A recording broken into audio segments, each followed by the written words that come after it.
Today I would like to touch on two types of truth, and I'm trying to set the stage today for what I will use to end up with tomorrow. But there are really two types of truth. One is relative truth. And that is, there are things that are true, but they can change in different places and at different times. Let me give you an example of relative truth would be time itself. Right now it is around 11:30 in Alabama, but it is not 11:30 in Georgia. It is not 11:30 in California. In fact, there are 24 time zones around the world, and every one of them, it's a relative truth what time it is, but it's only relative to where they are. There are types of truth that are relative. Another one would be even gravity. Gravity pulls at a certain rate while we are here on Earth, but the higher you go, the less gravity has. And if you get all the way to outer space, gravity is not much of a force on you at all. It changes.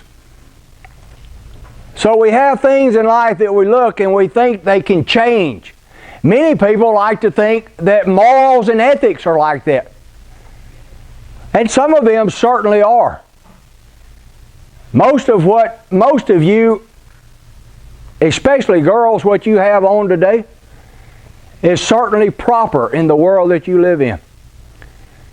But if you are dressed the way you are today and went to certain places in the Middle East, you would be put in jail for being immoral. If you lived in America only 150 years ago, what you have on today would be considered an immoral way to dress. We have a term for that. It's called moral relativity. And many people live their whole life thinking it just depends on my situation and my circumstance. The other type of truth is absolute truth. Absolute truth is a narrower of a band. It is something that is true and at all times, in all circumstances, in all situations. It's a little bit harder to come up with things that are absolutely true. No matter time, no matter circumstance, no matter situation. They think that the speed of light is an absolute truth. But Mr. Thomas will probably tell you there are theories that even think that light changes depending on where it is in the universe. But as far as most of the physics that we work with, we say that light is an absolute truth. The value of pi in mathematics would be an absolute truth. The value is the same whether you live today or whether you lived 1,000 years ago. The value was the same whether you are here or whether you are in Europe or Asia. The value of pi is an absolute truth. So you have both of these things here. When it comes to all religions, they all claim to be absolute truth. Now, when I'm looking for absolute truth, I want to be absolutely sure that it is true. Buddhism claims to be absolutely true. Hinduism claims to be absolutely true. Islam claims to have absolute truth. And yet I look at all three or four of them and they are different in many aspects. How can they be absolute truth and be different from one another? So when it comes to absolute truth, I want evidence.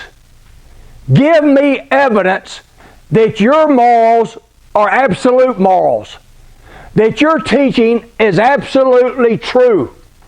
Before I give my life to your teaching, before I give my life to live by what you say, prove to me that it is true. There used to be a commercial, I'm sure y'all are too young to remember, but it got a lot of play years ago. It was a hamburger commercial. and I don't even remember who it was, but their commercial was that they had more meat in their hamburgers than most of them. And they had a little woman, old lady, and she had a hamburger bun. And Mr. Thomas is smiling. He remembers this commercial.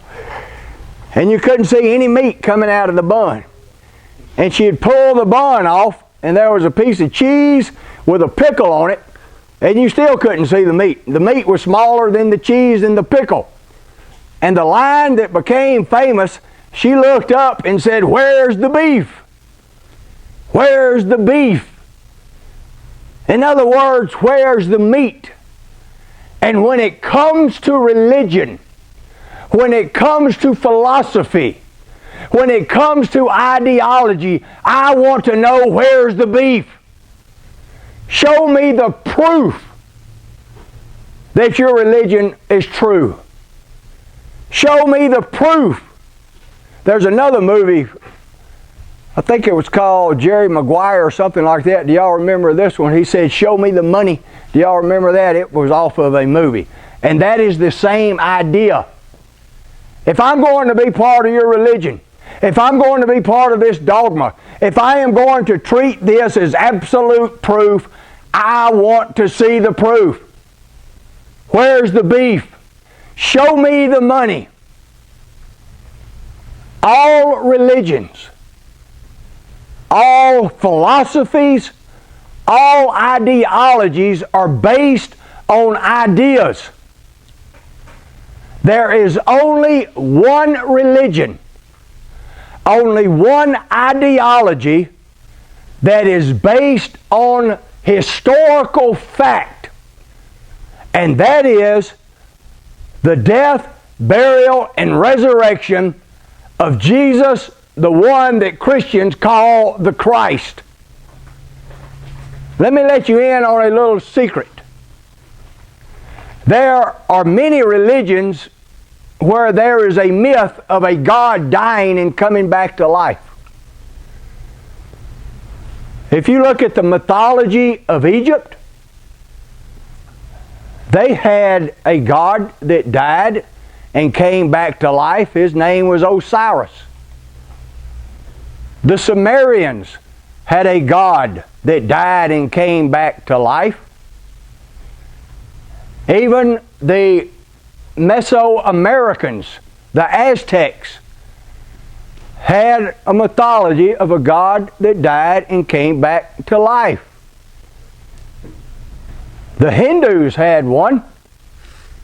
They called him Vishnu. When he was alive, he was called Krishna. But that's not too impressive to me, because in Hinduism, everybody dies and comes back to life. They call it reincarnation. But what you need to understand is that is not an idea that only Christians have. But if you read the stories about the Egyptian god, and the Babylonian god, and the Sumerian god, and the Mesoamerican god, if you read those stories, it becomes plain very quickly and very easily that they are myths, fables, that nobody really expects to take them seriously. But Christianity says that there really was a God who came in the form of man, that lived as a historical person on this earth, that he died, that he was buried, and then he was resurrected as proof that Christianity is absolute truth. Christianity is the only religion, the only ideology that is based on historical fact. Paul himself says that if Christ did not arise from the grave, then we are the most foolish of people. It is not my purpose here today, although I do it at chapel at other times, to try to convince you of the reasons of why I believe in the resurrection. And there are many of them.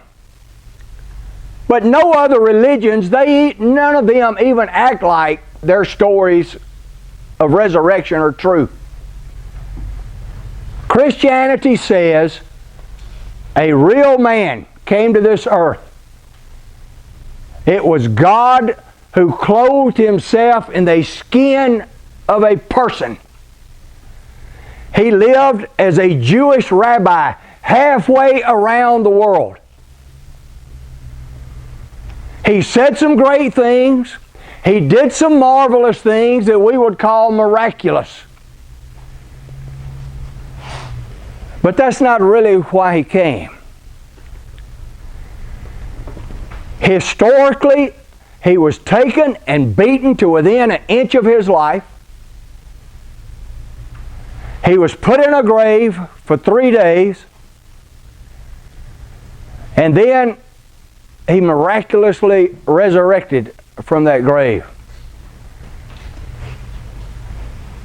The resurrection of Jesus Christ is presented as a true historical fact. And keep this in mind. It is the most scrutinized event in world history. For 2,000 years, people have tried to prove that it did not happen. People have tried to prove that it is just a myth, that it is just a fable, like you can read in the history of the Sumerians or the history of the Egyptians. But Christianity presents the resurrection as an historical fact that is the beef in the burger. It is the money. When you say to Christianity, show me the money, they point to the resurrection of Jesus Christ. When you look at Christianity and say, where's the beef? The beef is the resurrection of Jesus Christ. An historical fact, evidence that what the Bible says is not relative truth. It is not a myth. It is not a fable. It is absolute truth. And if I believe that it is absolute truth, then I would do well. I would do very well to pay attention to what that word says.